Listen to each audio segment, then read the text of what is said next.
Oh, That's because of being inaccurate. I was just saying.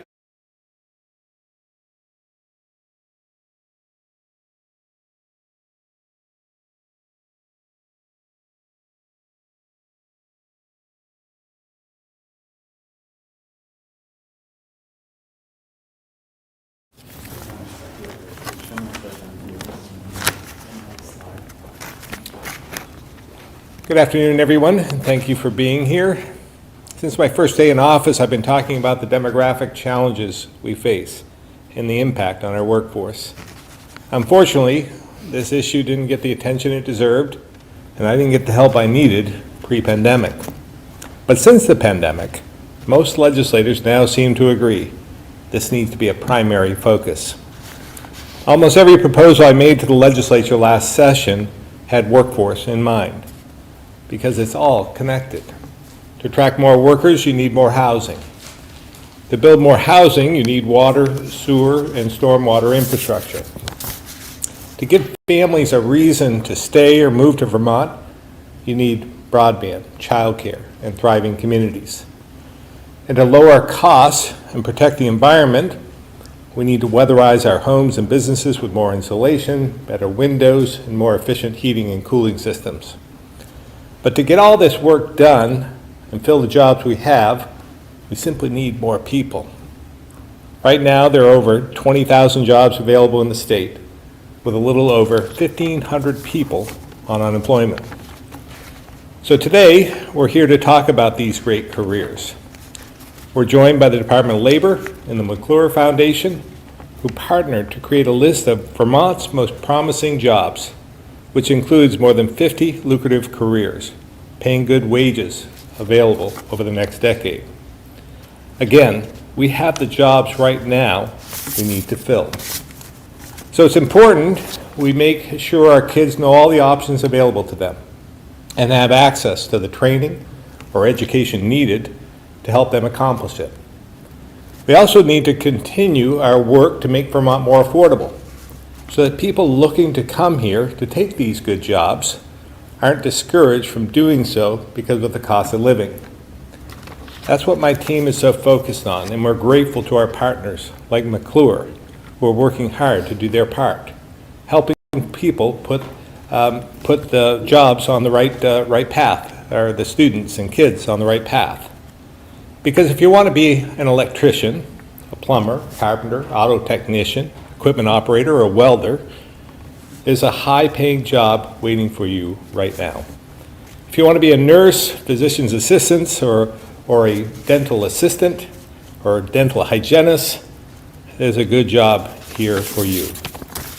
If you want to be a coder, a software engineer, or a cybersecurity specialist, there's a lucrative career available.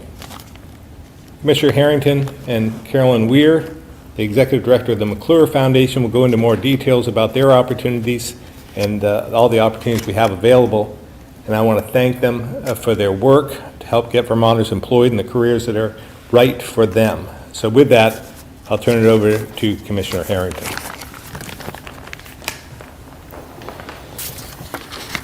Thank you, Governor, and good afternoon, everyone. I and the department are happy to be here in partnership with the McClure Foundation today to highlight the 2023-2024 Most Promising Jobs brochure, a publication that highlights Vermont's top jobs based on salary and demand for workers. It's also exciting to see the data come to life and be able to present some of the fantastic career opportunities here in Vermont. Further proof that there are really great job opportunities in every town and community across the state. While this publication highlights in-demand jobs and careers based on long-term projections, we know that there are roughly 20,000 job openings across the state right now. Nearly 15,000 of those can be found in the state's own job board at vermontjoblink.com. While Vermont is not the only, we are one of the only states tackling the larger issues that the governor mentioned that are driving our country's shrinking workforce. Here in Vermont, the governor has highlighted time and time again that in order to grow our labor force, we must prioritize affordability, housing, education, safety, and meaningful employment, along with whatever else is needed to ensure Vermont is a state of choice when deciding where to live, work, and raise a family. Additionally, we must align our training programs to inspire young Vermonters and those looking to start a new career so that they can continue to innovate and grow. That is where the Department of Labor comes in. We work every day to connect job seekers with the hundreds of employers looking for skilled workers. We know that finding a new job can be a job on its own at times, which can also be incredibly overwhelming.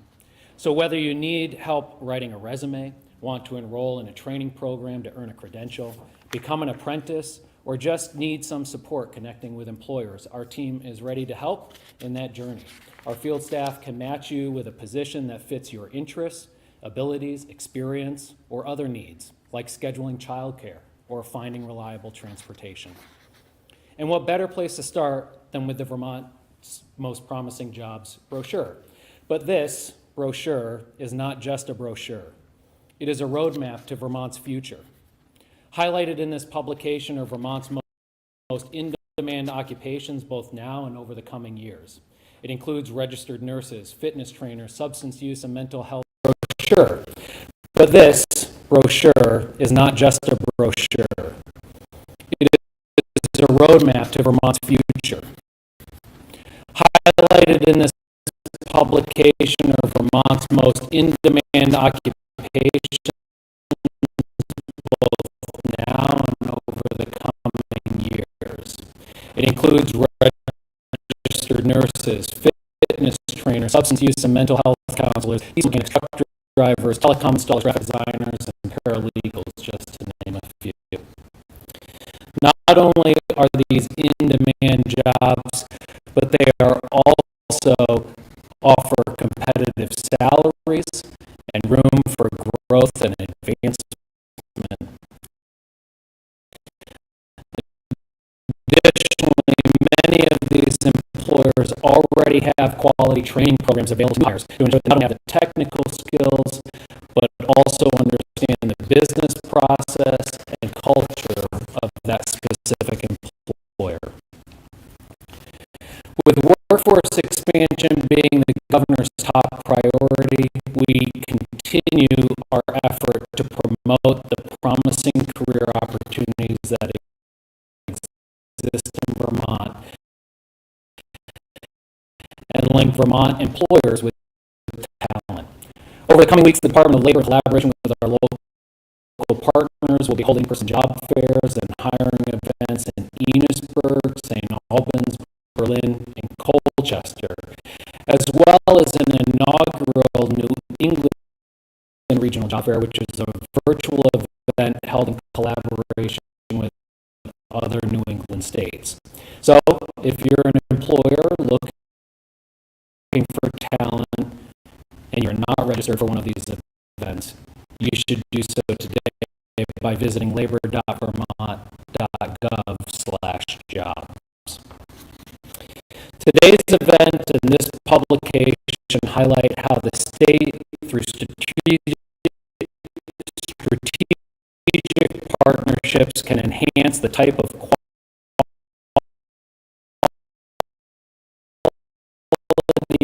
data and information that can be provided to the public. And apprenticeship.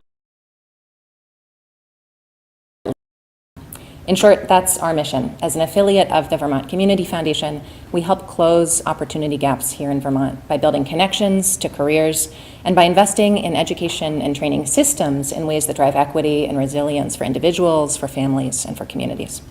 What thrills me about this jobs list is that there really is something for everyone.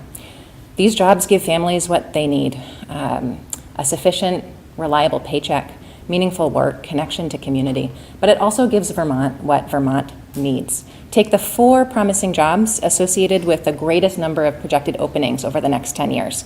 We need nurses who take care of us. We need carpenters who build our houses. We need bookkeepers who help keep our small businesses going. And we need teachers who help young people gain skills and discover their own career interests. Teaching, including at career and technical education centers, is the projected openings over the next 10 years. And I think it's a profession that helps make other professions possible, not just because teachers help prepare young people for work as adults, but because when our schools are open, our economy is open. Governor Scott and the Commissioner have said up here at the podium today that workforce development is related to so many issues in front of Vermont communities, including housing. I want to thank Governor Scott and his administration for prioritizing those issues, and in particular for investing specifically in critical occupations and in the education and training providers that offer the credentials that lead to them. Those investments during the pandemic, along with some of our own at the McClure Foundation, affirmed another really important lesson, that when college and career training is guaranteed to be affordable, Vermonters enroll. We saw that clearly in the data, and that's important because these promising jobs typically require some form of education or training after high school. That could be on-the-job training, it could be a short-term credential like a certificate, it could be a registered apprenticeship through the Vermont Department of Labor, it could be an associate degree, a bachelor's degree, or even beyond. In a state where relatively few young people are choosing education and training immediately after high school, the McClure Foundation and Community Foundation are committed to making those pathways to promising jobs more visible, more accessible, and more affordable. We'll do that through our ongoing grant making, which is centered at the Community College of Vermont and elsewhere, and by driving to high schools around the state this winter, sharing this information and inviting ideas about how many grants from us can help communities promote or build on this content, put it in the hands of students and job seekers. Since the first edition of this list was released 8 years ago, we've received consistent feedback that this concise resource, despite its simplicity, or maybe because of its simplicity, is a really valuable conversation starter. It's helping spark hope about what's out there and what's possible. So I hope you'll share it with your child, your neighbor, your friend, anyone who's thinking about the role of work in life. We will mail as many free copies as you can put to use. With that, I'll pass it along to Matt Barowitz from the Vermont Department of Labor.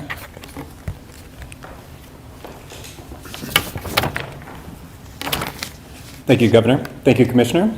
And thank you, Carolyn. Hard to believe we've been doing this for nearly a decade. This is the 5th edition. In that spirit, I'd really like to thank the McClure Foundation for their outstanding partnership since the start. They recognize the value of labor market data and understand this information needs to be shared widely. Simply put, information is power. From the beginning, this brochure was always about starting a conversation under the assumption that if we can get people talking about education and career opportunities, we can get people thinking about their situation and how best to move forward. There are many job opportunities across the state, and this brochure highlights just some, and that's an important takeaway, that there are more opportunities in Vermont than are what are highlighted here.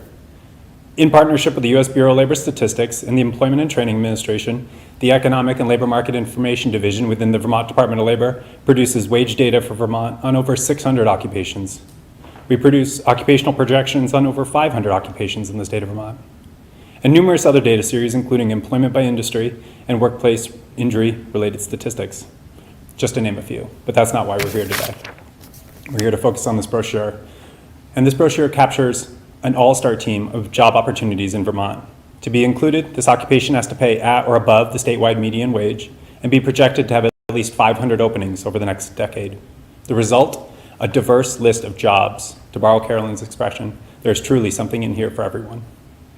And we hope this will start a lot of conversations between students and school counselors, job seekers or people who just moved to Vermont and our job center specialists at the Vermont Department of Labor, and even conversations between career technical education directors and local business partners. The information is presented in a way to make an individual consider what could work for me. We want people to be curious about what is possible, asking questions, learning about opportunities. This will lead to improved outcomes for Vermonters. So thank you again, Governor, for the opportunity to highlight this important work and resource. And with that, I'll turn it back over to the Governor. Thank you. Thank you, Matt. Thank you, Carolyn. Thank you, Commissioner. With that, we'll open up to questions. Governor, given the labor force right now and the effort to get people educated or retrained, Vermont State Colleges or Vermont University is reorganizing itself, and from what I understand, I think it's 80% of the students at Vermont University are Vermonters, and the majority of them after school stay here in the state. How can we get this promoted, or what can they do to kind of reach out? And also, has the legislature gotten that message, and will they maybe boost the funding for higher education in Vermont? It's a little more complicated than that. First of all, we have invested a great deal of money over the last couple of years in higher education, in particular with the state college system. But it's a little more complicated than that, because if you remember the 631 I talked about 6 years ago, and that 3 number, and that's 3 fewer kids in our school every single day in K through 12. So we find ourselves in a position today where we have 30,000 fewer kids than we did 20 years ago. So when you take that number, so now we have 75,000 or so, 75 to 80,000 kids in our school. So you take that 90%, it used to be 90%, were Vermont kids in our state college system. There's fewer of them. And that's what has to be the day of reckoning, so to speak, is we either need to bring in more kids to fill those slots in the state colleges, or find a more efficient way of doing business and downsizing a bit. So it's not as simple as just putting more money into the state colleges and hoping for better results, because at the end of the day, we still need more people coming to the state. We need to attract more people, more diversity into the state, because we just don't have enough people here to educate and fill the jobs we have available. But the state college system, if I remember right, is one of the highest tuition state college systems in the country. How can we fix that? Well, again, they are working on that. I mean, they were charged with that very issue, and again, we have provided the resources for them to do that and reinvent themselves, and we'll see what happens. They have a plan, and let's hope that it works. Is that the biggest cause of unemployment right now, just not having enough people in the state? Yeah. I mean, when you say problem with unemployment, in some respects, some governors would say, great news. We have one of the lowest unemployment rates in the country. But in this case, it's while we do, we have it's 2.1%, I believe, right now, one of the lowest in the country. That's not necessarily good news, because, as you heard, we have 20,000 jobs available. That 2.1% represents about 1,500 to 1,700 people. So if you do the math, if you took all the people on unemployment now, we'd still have a balance of about 15,000 or maybe a little less fewer jobs that are available right now. So again, we need more people here to fill those jobs. So the employment is our problem. The labor force is our problem, not the unemployment. Governor, maybe this is a question for, I'd like to hear Matt's thinking on this too, but I mean, have we arrived at any sort of decision, or do we have any more insight as to where all of the workers went, where those 15,000 people went to? They retired. They aged out. It's our demographics. We're one of the oldest states in the country. When you think about, it's Maine, New Hampshire, Vermont, and sometimes we're 1, sometimes we're 2, sometimes we're 3, but it's the 3 of us that the oldest median age in the country. So it's that, what I spoke about, again, that 6 number, the 631, was we're losing 6 workers out of our workforce every single day due to mainly just aging out of the system. So if you're not backfilling, that's the 3 number, if you're not backfilling with more people, more families, more kids, then you're going to, it's just a math issue. You're going to have a labor force problem eventually, and that's what I was sounding the alarm about then, and it's here. The pandemic exacerbated that, but it was going to happen anyhow. Yeah. Excuse me. I don't know, I have much to add. Even looking at it nationally, they estimate that 2/3 of the decline across the U.S. labor force is due to demographics. It's strictly related to just how the baby boomers were such a large, integral part of economic growth across the U.S. history. The math checks out. The leading edge of the baby boomer turned 65 in 2011. That means they turned 75 in 2021. And as a result, from that time period forward, 2011, we've seen a slowly steady decline.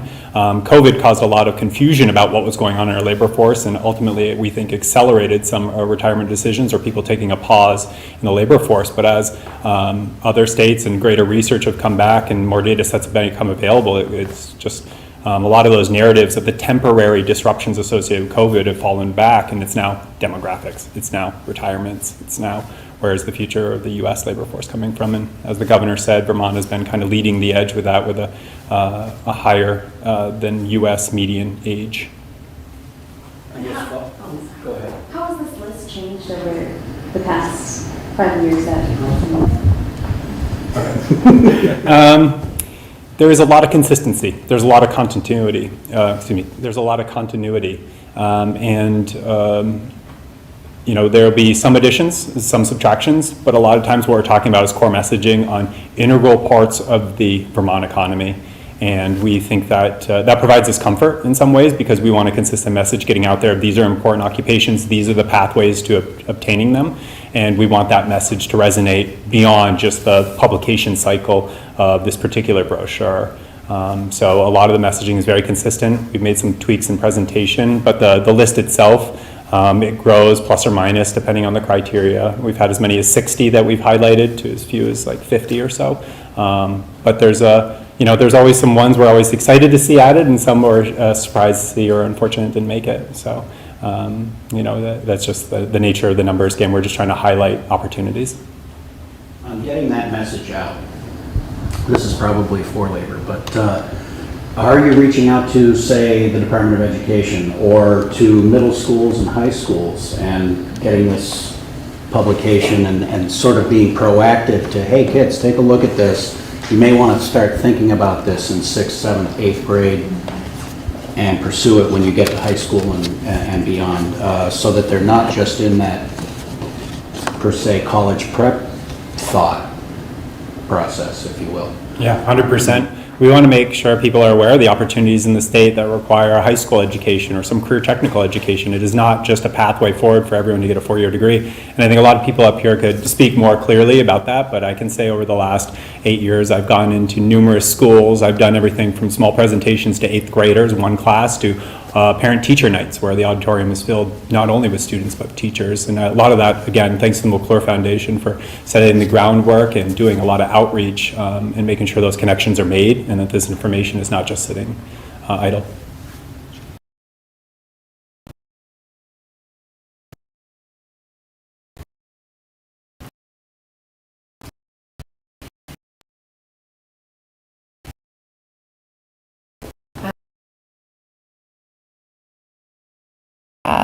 Like mentoring organizations and the Vermont Student Assistance Corporation counselors. They'll be hopefully in some libraries and some town halls.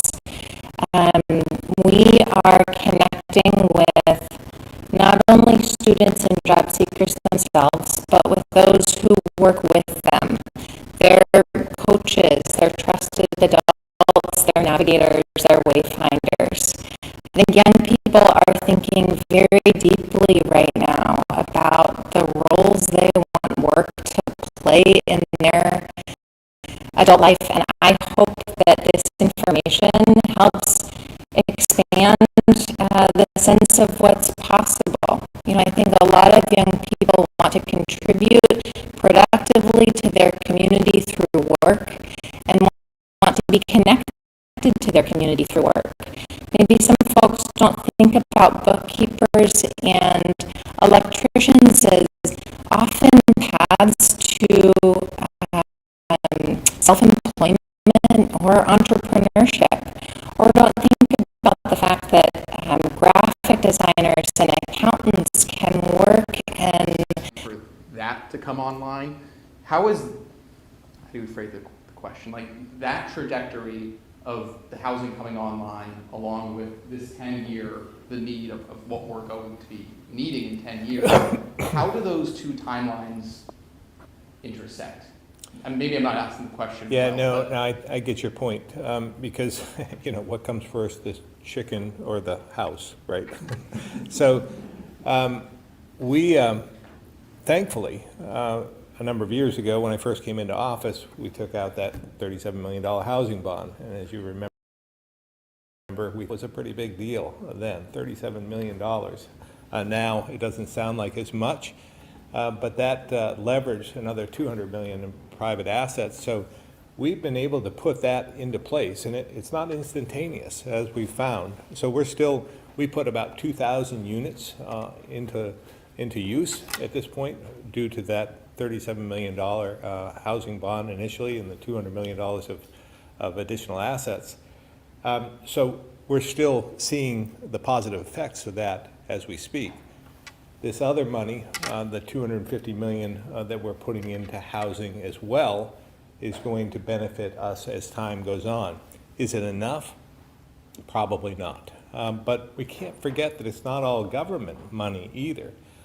If we can provide permitting, more streamlined, more expeditious permitting, as well as make it lucrative for private investors to build housing. That's what we had before we invested, and that will be another area to supplement everything that we're doing. So we're hoping that it'll all work together, but it can't come soon enough because we do, to attract more people into the state, they need decent, affordable housing, and the reality is we just don't have it all that we need right now, but we're working towards that goal. Separately, it also looks like the Newbury facility for troubled youth is moving forward. 6 beds coming online in the coming years. Do you see that as meeting the need for the young offender population? It'll only meet a part of our need. We will continue to work towards other approaches as well. It's not one facility, it's going to be multiple facilities throughout the state. Possibly the Brattleboro Retreat will play a role. We have the Wyndham Sheriff that might play a role. It's already has that facility up and going. And there are other initiatives that we're looking at. So it's a multi-tiered approach, but that one facility won't take care of the whole issue. It would be nice if it did, but I don't believe it will. I understand Raise the Age has been paused, at least for now. Do you feel comfortable with this facility moving online and with the process moving forward? Do you feel comfortable moving forward with Raise the Age as the legislature? Yeah, the Raise the Age, the issue, the crux of the issue for me was the expungement of records. So expunge versus sealing.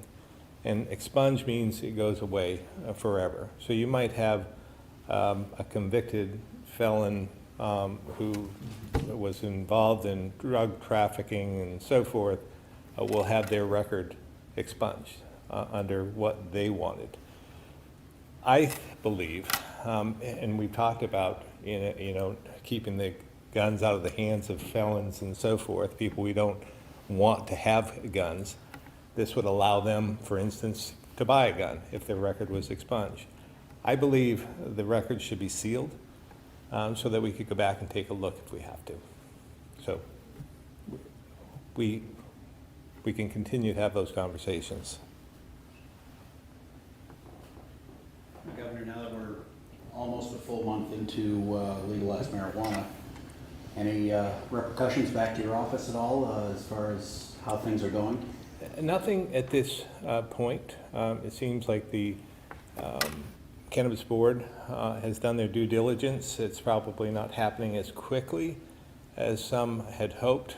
I think we are going to have to determine, or they're going to have to determine how many they open up, in what areas. Are they going to be criteria? Is there going to be like a franchise type approach, like our liquor stores and control in that way? So those are areas I'm sure that they're going to be considering, but so far so good in some respects. Sure. Unrelated to what this press conference was about. So you've been asked over and over again during this campaign, indeed for your tenure, about the fact that you are still a Republican. You know, you said the party does not define me. You've been very public about your disagreements with the Trump wing, voted for Joe Biden. But the Vermont Republican Party has made very clear in this legislative cycle, so is the Democratic Party, that like the top line goal is, are we, you know, making or breaking Phil Scott's vetoes in the upcoming session? You were at this event in Ferrisburg, and there was this picture of you taken alongside Joe Benning, with a number of candidates that hold views that you certainly have never espoused. You know, 3 of them, by my count, signed on to this letter asking Mike Pence to overturn the election. I spoke to one directly, and he said, yes, I believe the 2020 election was stolen. That man is, you know, running as a Republican in Addison County in a critical seat that's been identified by the party as a must-win. I guess I have 2 questions. What should people make of you, you know, standing alongside these people for a picture? Yeah. Right, because the Democrats will say he cares more about a veto override than he cares about American democracy. I imagine you have a different take. Sure. I think, first of all, I think Vermonters know me. They've had 6 years to get to know me. I haven't hesitated to express my views, much to the chagrin of the Republican Party. I think if you see any of the polling, you can see that I struggle a bit with some of my friends in the Republican Party in terms of their support for me. In reference to that event on Friday, I just think everyone should understand what the event was, first of all. I was, over the last number of years as governor and as lieutenant governor, Connie Houston, who was a former representative here from Addison County, from Ferrisburg, has been a supporter of mine. She's had fundraisers for me. She wanted to have another fundraiser for me this year. She also wanted to have a fundraiser for Joe Benning. So when she came down to picking out the date, she said, how about if we combine these 2? We'll do the Benning-Scott fundraiser at the same time, which I've done multiple times over the last number of years. So that was what the event was. It was a fundraiser for myself and Joe Benning, and I went. And because I have a lot of respect for Connie, she works very hard, and she's a very common sense Republican from my standpoint. And so I had no idea who was going to be there. I was as surprised as maybe anyone to find so many candidates from across the state attending what was a fundraiser for me. Obviously, they don't support me and don't support them. They were there. And as far as a picture goes, I get a lot of pictures taken of me as governor. That happens many times over a daily basis. I think you'll find many of my friends across the aisle, many Democrats. I think you'll see in some of their campaign brochures, they have pictures of me with them. Obviously, they don't support me. I probably don't support them, but I have my picture taken with them. It's the Vermont kind of way. You just do that. So when it came to that picture, the Benning campaign wanted a picture, and I was part of it. As simple as that. A picture doesn't mean support. Well, you know, that candidate who told me that he believed the 2020 election was stolen, he was like, yeah, at the end of the day, Phil Scott and I are on the same team. Well, I don't, as you know, I don't believe the election was stolen. Do you think that believing the election was stolen should be disqualifying? If you're For running office. a candidate? No, I think we live in a country where you can run for office. I don't think there are any real disqualifying issues. I don't know of any others. I don't mean legally, but I just mean, like when you're looking at candidates and deciding what matters to you. If they say, I don't believe President Biden was duly elected, would that weigh into your vote? Yeah, that would sway my support for someone. So I guess in this case, would you have the voters of this district say, probably you should vote for the Democrat? Well, I would say that I wouldn't support that candidate, and which I have said over and over again. I mean, I don't know of any other candidates on either side of the aisle. I can think of one, actually, who have had the courage to vote and publicly say they're voting for someone of a different party, publicly. Now, I have people all the time coming up to me and saying, I voted for you. I'm not going to say that publicly, but I voted for you. But I've said publicly, I voted for Biden. Dick Mazza, Senator Mazza, has said he's voting for me. I support him. He has courage. I don't know if I've seen anyone else have the same courage, but maybe you have some examples. Of politicians who have, no, I know plenty of Democrats who have voted. Have you asked them if they're voting for me? Democrats? Yeah. Plenty of Democrats tell me that they vote for you. That's Candidates? Poll after poll says that. No, candidates specifically. Have you seen any high-ranking officials that have said they support me and are voting for me, or have voted for me? Didn't you just name Dick Mazza? I did. They voted for me.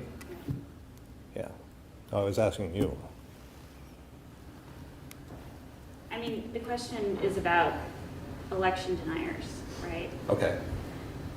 I don't support election deniers. Okay, and you hope that election deniers do not win any seats in the legislature next year, even if they're in your party? No, I'm saying I'm not supporting them. Do you hope they don't win? I don't support them. Is there a difference between the question I'm asking and the, I guess I'm wondering why you're rephrasing it that way. Because I only have the power to say whether I support them or not, and I'm saying I don't support them. Thank you, I appreciate your time. Any other questions? Thank you very much. Thank you. Good job.